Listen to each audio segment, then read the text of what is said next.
자, 도저히 있을 수 없는 일이 생겼어요. 이건 끔찍한 일입니다. 인권이 완전히 유린당한 거죠. 요 안에 몰래카메라가 있대요. 몰래카메라가 한번 생각해 보세요. 이 피의자를 비추고 있다고 생각해 보세요. 손에 무엇이 들었는지, 무슨 증거 자료를 가지고 있는지, 이 사람의 방어권이 무엇인지 다 볼 수가 있어요. CCTV 카메라가. 그런데 이 앞에 있는 검사가 이 화면에 CCTV를 녹화를 화면을 띄울 수가 있어요.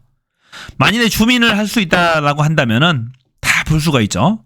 무슨 글자를 보고 있는지, 이 사람은 무슨 생각을 하고 있는지 수시로 볼 수가 있습니다. 순간순간 캐치를 해서 예리한 질문을 던질 수가 있고, 이것을 반박할 수 있는 질문을 던질 수가 있습니다. 꼼짝 못하고 당하겠죠.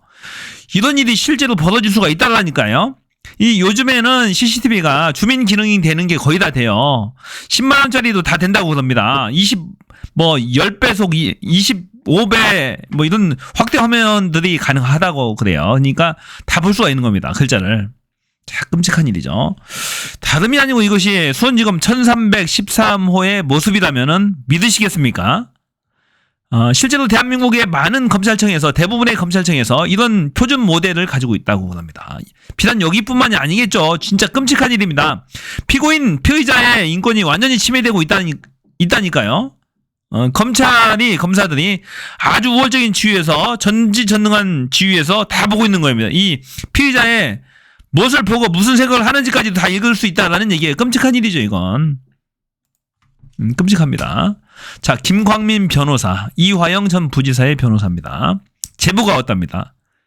이 안에 몰래카메라가 숨겨져 있다고. 이걸 보면은 술파티가 있었는지 없었는지, 쌍방울 김성태 회장과 이화영 부지사, 그리고 쌍방울 직원들 간에 술파티, 연어회 파티가 있었는지를 알 수 있으니까 이것만 보면 압니다. 이거 무시해도 됩니다.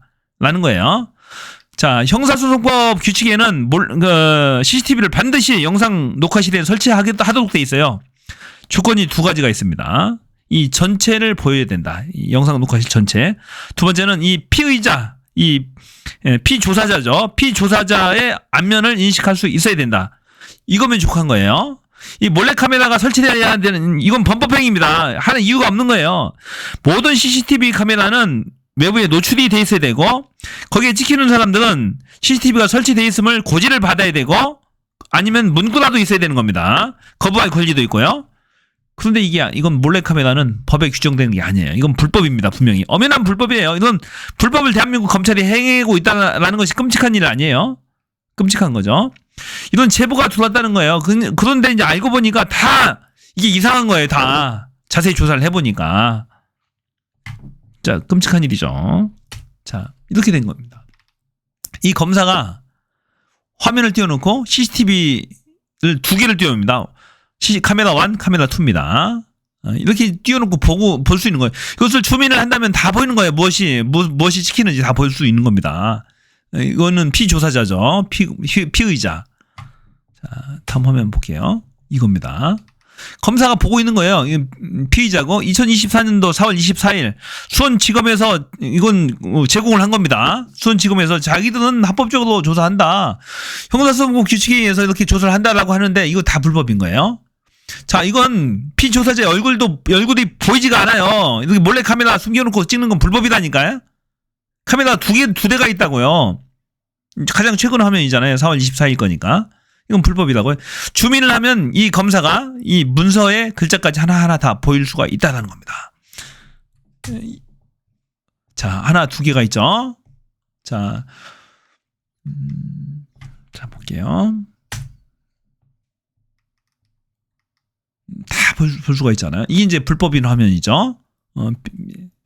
피의자, 피고인이 여기 앉아 있습니다. 이 각도에서 비추는 건 불법인 거죠. 안 되는 거죠. 자.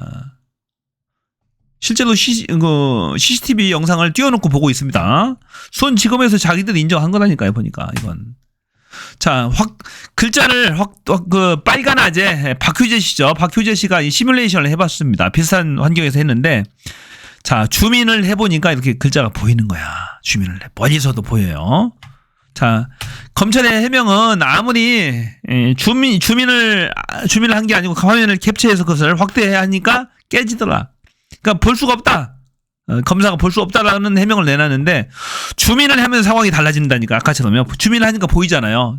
그냥 단순히 화면을 캡처해서 확대하면 깨지죠. 픽셀이. 말이 안 되는 거죠. 이건.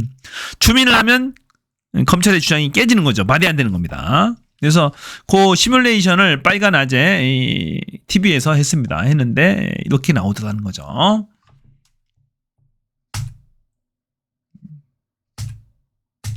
자, 이 전체적인 화면인데 한번 볼게요.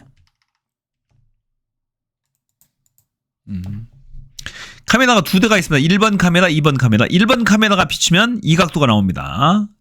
이 각도. 이건 합법적인 거죠. 합법적인 거. 사무실 전체가 보이고, 녹화실 전체가 보이고, 자, 보이고, 이 피조사자의 얼굴 또한 비춰집니다. 이게 합법인 거예요. 이것은 숨겨진 카메라는 다 불법입니다. 2번 카메라는 이 숨겨놨어요. 이 옷장 안에, 이 장식장 안에 숨겨놨다니까요. 이 장식장 안에서는 이쪽 카메라가 비춰 보이지만 이쪽에서 보면 그냥 단순히 거울로 보여요. 이걸 그 편광유리라고 그러죠. 이쪽에서 봐서는 거울인데 이 장식장 안에서 봐서는 CCTV가 되는 거예요. 밖을 볼 수가 있는 겁니다. 카메라로. 그러니까 불법이라는 얘기죠. 이게 불법이고 이쪽에서 줌인을 하면 글자까지 볼 수 있다라는 얘기예요. 큰일입니다. 큰일. 이런 불법을 버젓이 저지른 거죠. 저지른 거예요. 우연찮게 이게 제보가 왔다가 김광민 변호사한테 제보가 왔다가 검찰의 불법이 완전히 탈탈 털리는 사건입니다. 이건 중차대한 사건이에요.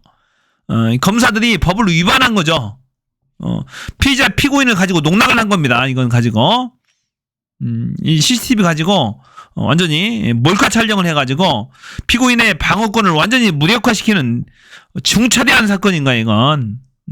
검찰 완전히 이건 해체될 정도입니다. 이거면 해체해야 되고 수사권을 완전히 박탈해야 됩니다. 법을 지켜야 되는 검찰들이 불법적으로 이렇게 염탐을 한 거죠. 몰카를 설치해가지고 정말로 큰일 날 사건입니다. 이건 아주 제때 잘 터졌어요. 보니까. 저는 이 수원지검의 술파티, 연어 회파티가 사실이라고 저는 생각합니다. 왜냐면은 그동안의 검찰의 수사 관행들하고 딱 맞아요. 딱 맞고 그런 일들이 비일비재했었어요.